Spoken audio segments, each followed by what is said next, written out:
Each of us has a name. Each of us has a name given by God and given by our parents.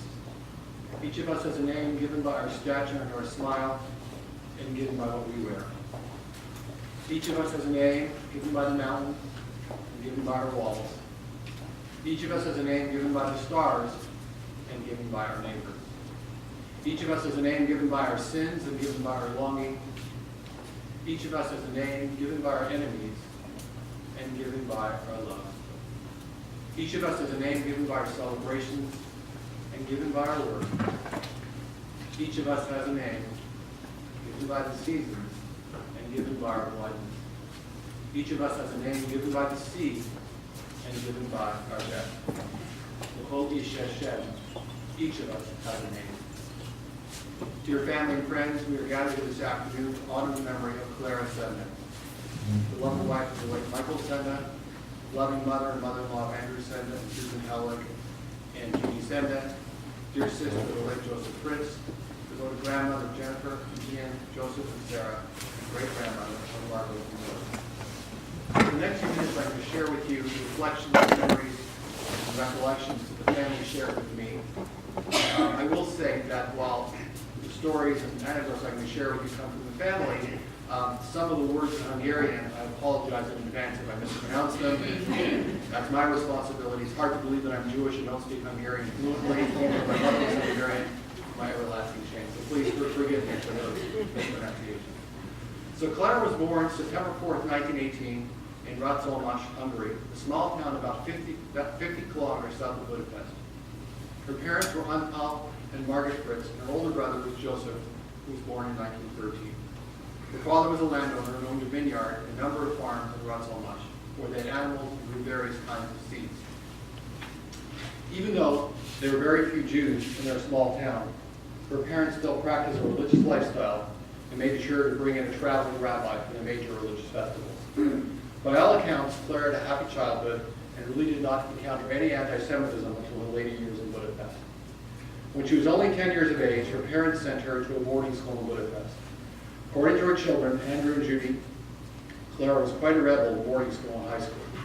At the age of 15, she and her friends used to sneak out of the boarding school to go somewhere and have their espressos and pastries. We all know about Hungarian pastries, so that's forgivable, and smoke a few cigarettes as well. After high school, she enrolled in a gardening academy in Budapest, but there she encountered a great deal of anti-Semitism.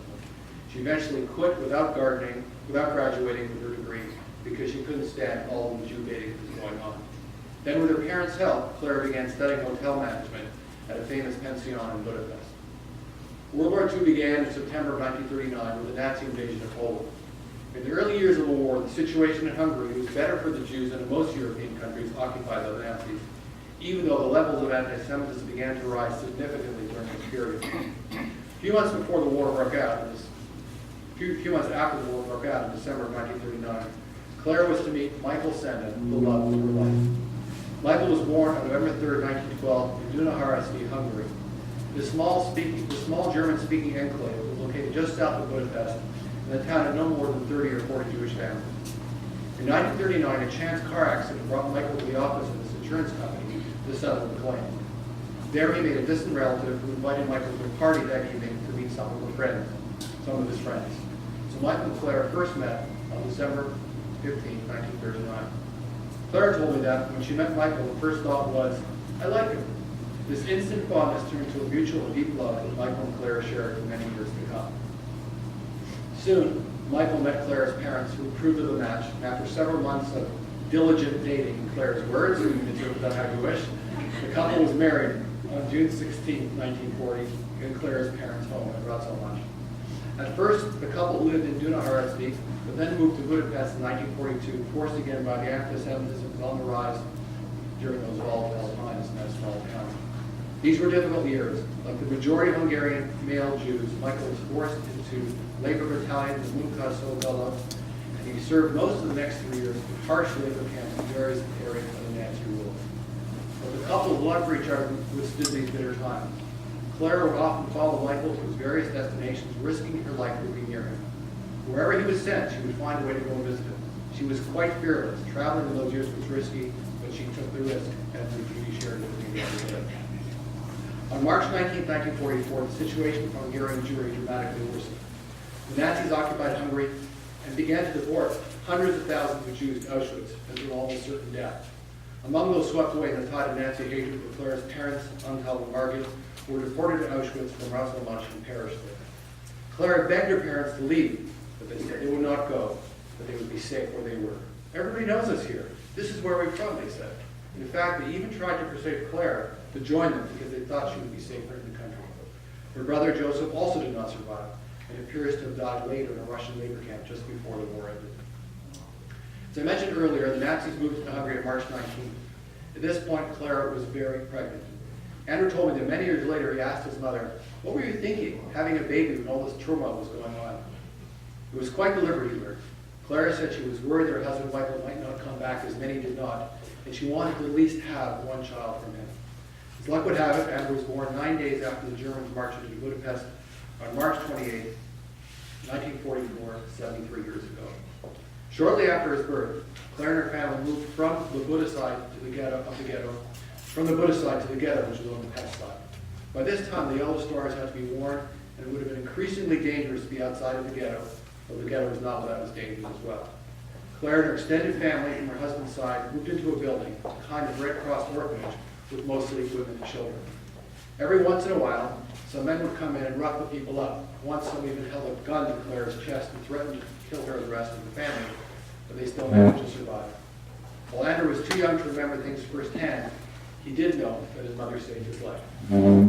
She kept me in line to make potatoes and apples, and also finding enough nutrition for herself so she could feed her infant child, I was told by Andrew. The Soviet liberation of Budapest began on January 16, 1945. And shortly thereafter, probably January 18 or 19, a strange man showed up at the ghetto at Claire's apartment and knocked at the door. Claire opened it up and said, "May I help you? Who are you looking for?" She didn't recognize this man. And then the strange man said, "I'm looking for you." It was indeed her husband Michael, who had managed to escape his work detail somewhere in Poland or Ukraine and walked the 600 miles to Budapest, making sure he was behind the Russian lines the entire time. With his unshaven beard and overall unkempt appearance, Clara simply did not recognize him. But once she did, it was indeed a very happy reunion. After the war, anti-Semitism in Hungary persisted.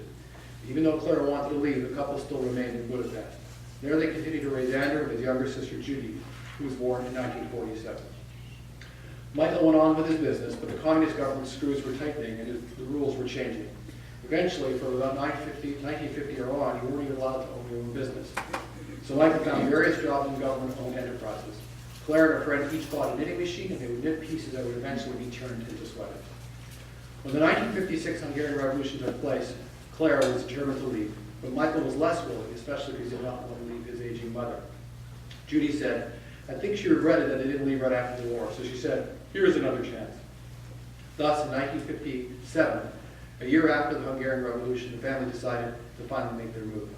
True to his meticulous nature, Michael planned the escape down to the T, even devising a backup plan in case the first plan fell through.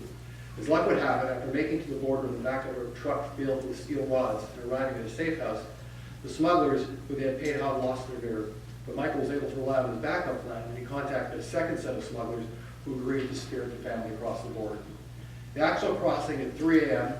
in the morning, with 12-year-old Michael and 9-year-old Judy in tow, was not without its challenges, as the entire family tumbled into the waters of a freezing creek and were immersed in the icy water from waist down. But the walk from the border together was not that far, and the family soon received help from the Red Cross, the Jewish Distribution Committee, and Hungarian friends living in Vienna who had previously escaped. By now, Andrew was ready to celebrate his 13th birthday and to have his bar mitzvah. Though not able to read Hebrew, Andrew was fortunate enough to find a local chief rabbi who taught Andrew the Shema and the Torah blessings phonetically. When Andrew's bar mitzvah was held, a small group of family and friends who gathered at the shul in Vienna to hear him shed tears of joy as Andrew recited the ancient prayers and blessings. By then, the Sendis family's hopes were pinned on emigrating to the West, but all the Western countries had filled their quotas of refugees from the Revolution. But after a number of fortunate occurrences, the family was able to make their way to Canada and arrived in Moncton by plane on July 4th, 1957. This was after stopping in Prestwick and Reykjavik, Iceland, where the family had their first taste of Western coffee and sandwiches made of white bread, which the hungry children bravely tried to eat but could not. The mother was very disappointed. From Moncton, the family moved to Grimsby, where they had a distant relative, where they learned English and found employment at the local Aylmer canning factory. When Michael's job came to an abrupt end at the factory, he moved to Toronto on his own to find work, which he eventually did at 46 years of age as a dishwasher at Shopsy's Delicatessen. In December of 1957, the rest of the family moved to Toronto, finding accommodations on Lynette Street and attending the local schools in the area where both Judy and Andrew enrolled in Gallon Road Collegiate. Eventually, Michael found a job with a local seed company, while Claire found employment as a cook's helper at Baycrest, where she worked her way up the ladder. Claire worked at Baycrest for about 25 years, with her final job being assistant director of food services. Meanwhile, the children graduated from high school and went on to university. Andrew studied political science at U of T, where he became editor of the Varsity, and Judy attended Brock, New York, and Laff University of Toronto, where she received her degree in social work. Both Andrew and Judy emphasized how hard a worker their mother was, but she was also someone who liked to have fun. She was a very responsible person, obviously, a serious person, but she had a great sense of humor, and both she and my father loved to travel, Andrew shared with me. He continued, they traveled all over the world. And when Susan and I lived in Hong Kong, they visited us. When we were in Singapore, they came there. When Jenny was born, they were in Australia with Judy. They both liked to live life. They loved to travel. They liked going to the opera, to the theater, to the symphony, and to other concerts. In 1993, her husband began to show the first signs of Alzheimer's. Though his condition continued to worsen, Claire insisted he stay at home so she could look after him until there was no choice but to hospitalize him. She took care of Michael the entire time of his illness and was just doing everything for her beloved husband. It was the same kind of dedication she showed to us as parents that she showed to her husband, Judy shared with me. Michael passed away on June 16, 1999, 59 years to the day that Michael and Claire were married in Ras Al-Khaimah, Hungary, and began an almost 6-decade-long union of loving and caring for each other. Claire was devastated when her beloved husband passed away. She was always very much his other half. They each had their own roles, and hers was more or less the household, the kitchen, the cooking, and the baking, and his was things like finances.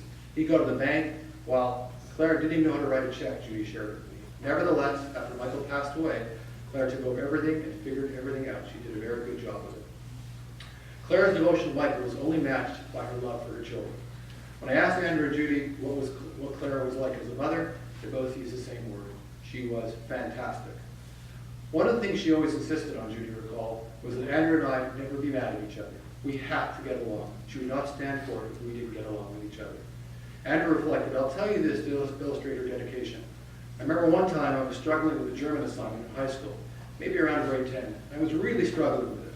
And yet she had this job at Baycrest where she got up at 5 in the morning and started work at 6 a.m. And yet she stayed up with me virtually the entire night, helping me to translate the project, and then she went to work. This is something I've never forgotten. She stayed up with me all night. Judy and Andrew also remember their mother's baking and cooking. When she got married, Judy recalled, Claire knew nothing about cooking and baking. So for a wedding present, her parents gave her the lady who was their cook. So this woman comes to Budapest, it was my parents' cook, and cooked for them because my mother had no idea how to cook. But eventually, I was told, Claire learned to become an amazing cook and a fantastic baker, and she just loved it. Quote, she absolutely loved to cook and bake. She felt it was her job to make sure that everybody's birthday was celebrated. She would cook their favorite foods, and she would bake their favorite cake. Every member of the family had their own special cake. So for every birthday, you got your own cake. It was orange for some people, strawberry for others, mocha for others, Andrew added. Judy's cake was an orange one, and Andrew's was mocha. She used to bake a special strawberry cake for Michael. Joseph got a hazelnut cake. Jenny also liked orange, and Susan was hazelnut soup. And then Ian came along, and he liked walnut. I had that also. In a note that her daughter-in-law Susan sent me last night, she wrote as follows. Claire's skills as a cook meant that she'd prepare special meals for each person at every stage of their lives and in response to any special need. An early fond memory of our relations with my mother-in-law was what she did for me when my wisdom teeth were removed. Claire made chocolate and vanilla puddings that were delicate, smooth, and just sweet enough. I could still taste how wonderfully healing they were. It wasn't just a taste, it was the understanding that this lovely woman cared enough to make something special just for me, a profound connection since I lost my own mother at the age of 17. Judy and Andrew also talk about her special relationship with the grandchildren. She adored it. When the kids were little, she would always bake something special. Jennifer took piano lessons at one point when she was little, so our mother baked her a cake of a piano. When Joseph was born, he and our father would play soccer, so she baked a cake with a soccer ball. There was this green cake with a great big soccer ball on it. She even made animal-shaped cakes. Before I conclude, allow me to share a few notes from the family and friends that I think are especially poignant. So this is what Susan wrote about a few topics that related to Claire. First topic is friendship. We talked casually